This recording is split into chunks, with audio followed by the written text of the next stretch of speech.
As a magician, I try to create images that make people stop and think. I also try to challenge myself to do things that doctors say are not possible. I was buried alive in New York City in a coffin, buried alive in a coffin in April 1999 for a week. I lived there with nothing but water. And it ended up being so much fun that I decided I could pursue doing more of these things. The next one is I froze myself in a block of ice for 3 days and 3 nights in New York City. That one was way more difficult than I had expected. The one after that, I stood on top of a 100-foot pillar for 36 hours. I began to hallucinate so hard that the buildings that were behind me started to look like big animal heads. So next I went to London. In London I lived in a glass box for 44 days with nothing but water. It was for me one of the most difficult things I'd ever done, but it was also the most beautiful. There were so many skeptics, especially the press in London, that they started flying cheeseburgers on helicopters around my box to tempt me. So I felt very validated when the New England Journal of Medicine actually used the research for science. My next pursuit was I wanted to see how long I could go without breathing, like how long I could survive with nothing, not even air. I didn't realize that it would become the most amazing journey of my life. As a young magician, I was obsessed with Houdini and his underwater challenges. So I began early on competing against the other kids, seeing how long I could stay underwater while they went up and down to breathe, 5 times while I stayed under on one breath. By the time I was a teenager, I was able to hold my breath for 3 minutes and 30 seconds. I would later find out that was Houdini's personal record. In 1987, I heard of a story about a boy that fell through ice and was trapped under a river. He was underneath not breathing for 45 minutes. When the rescue workers came, they resuscitated him and there was no brain damage. His core temperature had dropped to 77 degrees. As a magician, I think everything is possible. And I think if something is done by one person, it can be done by others.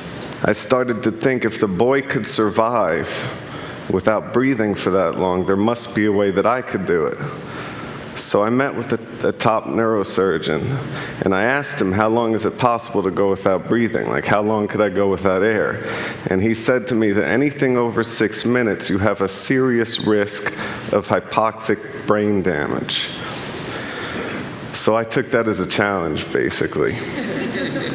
My first try, I figured that I could do something similar, and I created a water tank, and I filled it with ice and freezing cold water, and I stayed inside of that water tank hoping my core temperature would start to drop.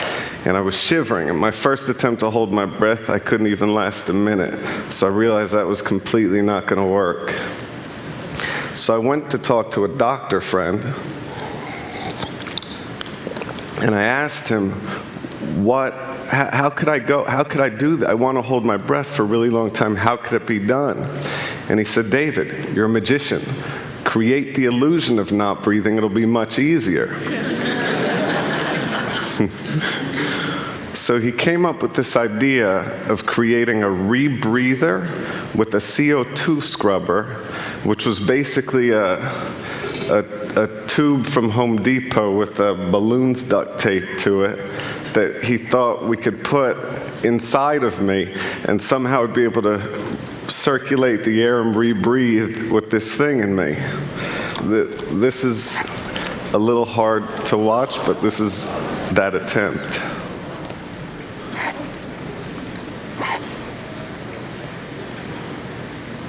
So that clearly wasn't going to work.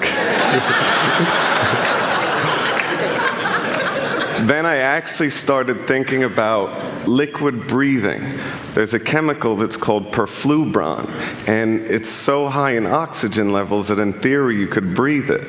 So I got my hands on that chemical, filled the sink up with it, and stuck my face in the sink and tried to breathe that in, which is really impossible. It's basically like trying to breathe, as a doctor said, while having an elephant standing on your chest. So that idea disappeared. Then I started thinking, would it be possible to hook up a heart-lung bypass machine and have a surgery where it was a tube going into my artery and then appear to not breathe while they were oxygenating my blood? Which was another insane idea, obviously. Then I thought about the craziest idea of all the ideas. To actually do it. To actually try to hold my breath past the point that doctors would consider you brain dead. So I started researching into pearl divers, because they go down for 4 minutes on one breath. And when I was researching pearl divers, I found the world of free diving. It was the most amazing thing that I ever discovered, pretty much. There's many different aspects to free diving. There's depth records where people go as deep as they can, and then there's static apnea. That's holding your breath as long as you can in one place without moving. That was the one that I studied. The first thing that I learned is when you're holding your breath, you should never move at all. That wastes energy, and that depletes oxygen, and it builds up CO2 in your blood. So I learned never to move, and I learned how to slow my heart rate down. I had to remain perfectly still and just relax and think that I wasn't in my body and just control that. And then I learned how to purge. Purging is basically hyperventilating. You blow in and out. You do that, you get lightheaded, you get tingling, and you're really ridding your body of CO2. So when you hold your breath, it's infinitely easier. Then I learned that you have to take a huge breath, and you just hold and relax and never let any air out, and just hold and relax through all the pain. Every morning, and this is for months, I would wake up, and the first thing that I would do is I would hold my breath out of 52 minutes, I would hold my breath for 44 minutes. So basically what that means is I would purge, I'd breathe really hard for a minute, and then I would hold immediately after for 5.5 minutes. Then I would breathe again for a minute, purging as hard as I can, then immediately after I would hold again for 5.5 minutes. I would repeat this process 8 times in a row.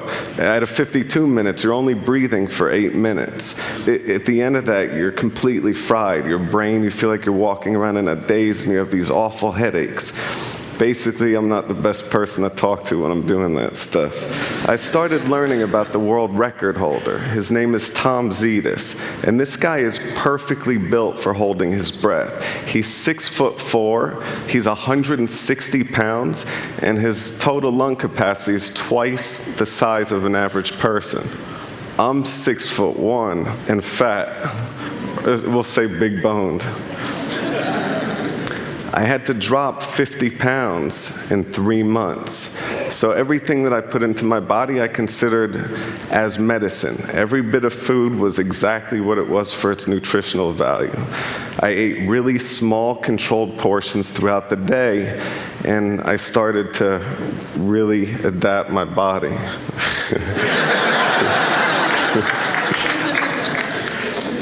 The thinner I was, the longer I was able to hold my breath, and by eating so well and training so hard, my resting heart rate dropped to 38 beats per minute, which is lower than most Olympic athletes. In 4 months of training, I was able to hold my breath for over 7 minutes. I wanted to try holding my breath everywhere. I wanted to try it in the most extreme situations to see if I could slow my heart rate down under duress. I decided that I was going to break the world record live on primetime television. The world record was 8 minutes and 58 seconds, held by Tom Zetas, that guy with the whale lungs I told you about. I assumed that I could put a water tank at Lincoln Center and if I stayed there a week not eating, I would get comfortable in that situation and I would slow my metabolism, which I was sure would help me hold my breath longer than I had been able to do it. I was completely wrong. I entered the Sphere a week before the scheduled air date, and I thought everything seemed to be on track. 2 days before my big breath hold attempt for the record, the producers of my television special thought that just watching somebody holding their breath and almost drowning is too boring for television. So I had to add handcuffs while holding my breath to escape from. This was a critical mistake. Because of the movement, I was wasting oxygen, and by 7 minutes I had gone into these awful convulsions. By 7:08, I started to black out, and by 7 minutes and 30 seconds, they had to pull my body out and bring me back.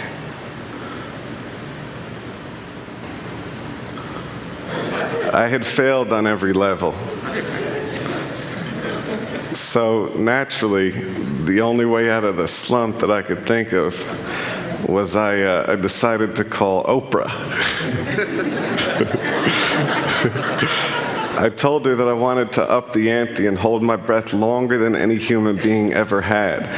This was a different record. This is a Puro 2 static apnea record that Guinness had set the world record at 13 minutes. So basically, you breathe Puro 2 first, oxygenating your body, flushing out CO2, and you're able to hold much longer. I realized that my real competition was the beaver.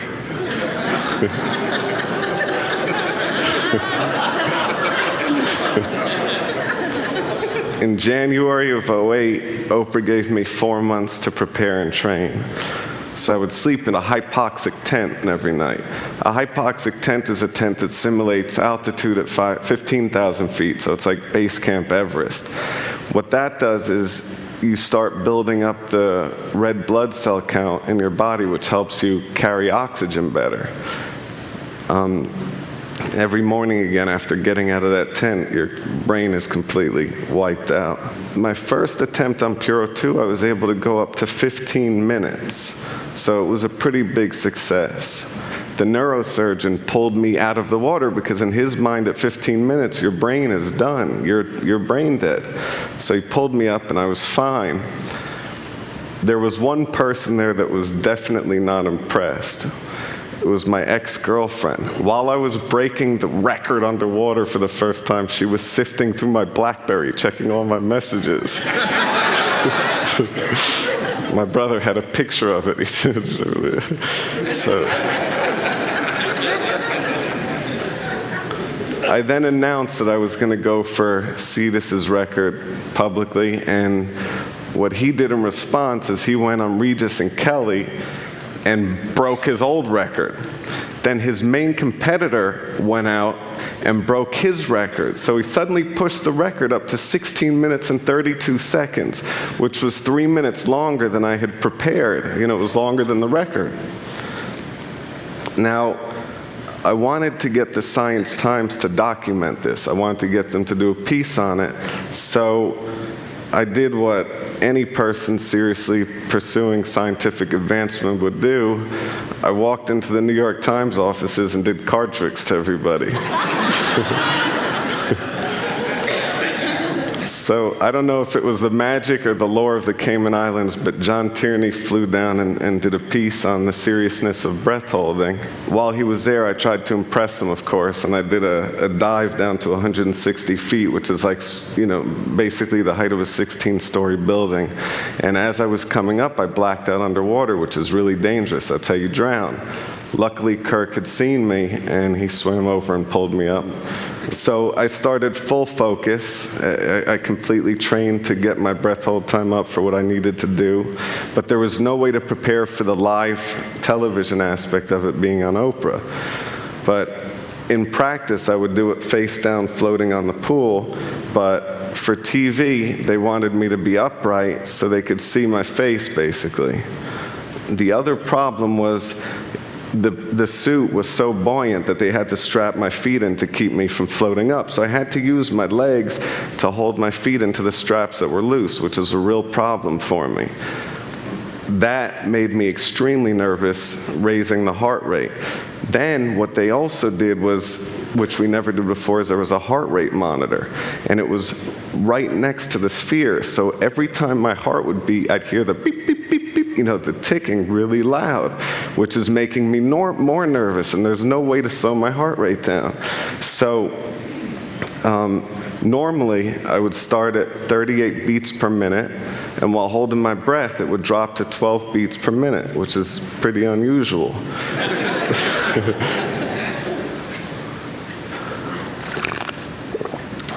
This time it started at 120 beats, and it never went down. I spent the first 5 minutes underwater desperately trying to slow my heart rate down. I was just sitting there thinking, I've got to slow this down, I'm going to fail. And I was getting more nervous, and the heart rate just kept going up and up, all the way up to 150 beats. Basically, it's the same thing that created my downfall at Lincoln Center. It was a waste of O2. When I made it to the halfway mark at 8 minutes, I was 100% certain that I was not going to be able to make this. There was no way for me to do it. So I figured Oprah had dedicated an hour to doing this breath hold thing. If I had cracked early, it would be a whole show about how depressed I am. So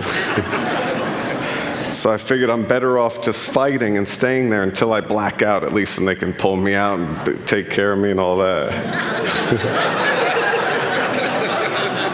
I kept pushing to 10 minutes. At 10 minutes, you start getting all these really strong tingling sensations in your fingers and toes, and I knew that that was blood shunting, when the blood rushes away from your extremities to provide oxygen to your vital organs.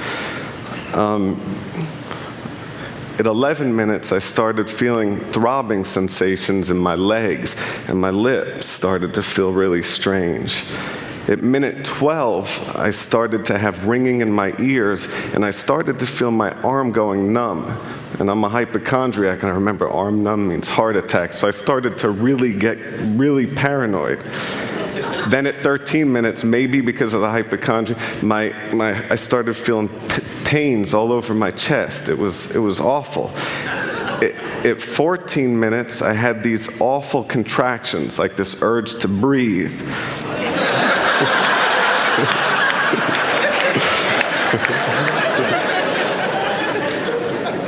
At 15 minutes, I was suffering major O2 deprivation to the heart, and I started having ischemia to the heart. My heartbeat would go from 120 to 50 to 150 to 40 to 20 to 150 again. It would skip a beat, it would start, it would stop, and I felt all this. And I was sure that I was going to have a heart attack. So at 16 minutes, what I did is I slid my feet out, because I knew that if I did go out, if I did have a heart attack, they'd have to jump into the body and take my feet out before pulling me up. So I was really nervous. So I let my feet out, and I started floating to the top. And I didn't take my head out, but I was just floating there waiting for my heart to stop. Just waiting. They had doctors with the, so sitting there waiting. And then suddenly I hear screaming. And I think that there's some weird thing, that I had died or something had happened. And then I realized that I had made it to 1632. So with the energy of everybody that was there, I decided to keep pushing, and I went to 17 minutes and 4 seconds.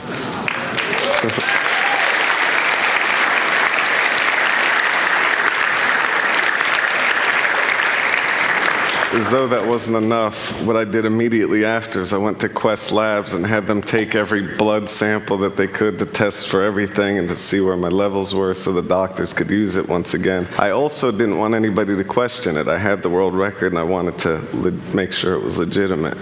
So I get to New York City the next day, and this kid walks up to me. I'm walking out of the Apple store. This kid walks up to me. He's like, "Yo, D." I'm like, "Yeah?" He said, "If you really held your breath that long, why'd you come out of the water dry?" I was like, "What?" And that's my life. So, but As a magician, I try to show things to people that seem impossible. And I think magic, whether I'm holding my breath or shuffling a deck of cards, is pretty simple. It's practice, it's training, and it's practice, it's training, and experimenting while pushing through the pain to be the best that I can be. And that's what magic is to me. So thank you.